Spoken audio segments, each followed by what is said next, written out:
Kerala hotel and restaurant അസോസിയേഷന്റെ നേതൃത്വത്തിൽ വിദ്യാഭ്യാസ അവാർഡ് വിതരണവും ഹെൽത്ത് കാർഡ് വിതരണവും നടന്നു. ജില്ലാ വൈസ് പ്രസിഡന്റും ഗുരുവായൂർ യൂണിറ്റ് സെക്രട്ടറിയുമായിരുന്ന CA ലോകനാഥന്റെ നിര്യാണത്തിലും അഹമ്മദാബാദ് വിമാന ദുരന്തത്തിൽ മരണമടഞ്ഞവർക്കും യോഗത്തിൽ അനുശോചനം രേഖപ്പെടുത്തി. സംസ്ഥാന പ്രസിഡന്റ് G. ജയപാൽ ഉദ്ഘാടനം ചെയ്തു. കുറവ് വരാൻ പാടില്ല. ഇപ്പോൾ നമ്മൾ എന്തുകൊണ്ടാണ് നമ്മൾ പറഞ്ഞ കേൾക്കുന്നത്? വയനാട്ടിൽ നമ്മൾ ഭക്ഷണം കൊടുത്തപ്പോൾ ചോദിച്ചു എന്തിനാണ് കൊടുക്കുന്നതെന്ന് ചോദിച്ചു. പലരും ചിലരൊക്കെ എന്തിനാണ് വയനാട്ടിൽ കൊണ്ട് കൊടുക്കുന്നത്, നമുക്ക് നേരിട്ട് നടത്തിയാൽ പോലെ ചോദിച്ചു. എപ്പോഴും സർക്കാരുകളുമായിട്ട് ചേർന്ന് നിന്നുകൊണ്ട് നല്ല രീതിയിലുള്ള പ്രവർത്തനം നടത്തുകയും സർക്കാരിന്റെ കഴിയുന്നത്ര സപ്പോർട്ടോട് കൂടി തന്നെ പ്രവർത്തിക്കുകയും ചെയ്യുന്ന ഒരു സംഘടനയാണ്. ഇത് ഏത് സർക്കാരുമായിക്കോട്ടെ. KSR Guruvayur unit president OKR Manikandan അധ്യക്ഷത വഹിച്ചു.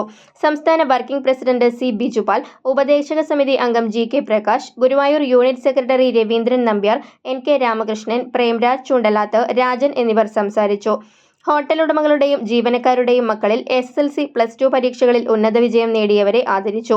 കൂടാതെ മൈക്രോ ലാബുമായി സഹകരിച്ച് നടത്തിയ ഹെൽത്ത് ചെക്കപ്പ് ക്യാമ്പിൽ നിന്നും ലഭിച്ച പരിശോധനാ ഫലങ്ങളോടെയുള്ള ഹെൽത്ത് കാർഡും വിതരണം ചെയ്തു.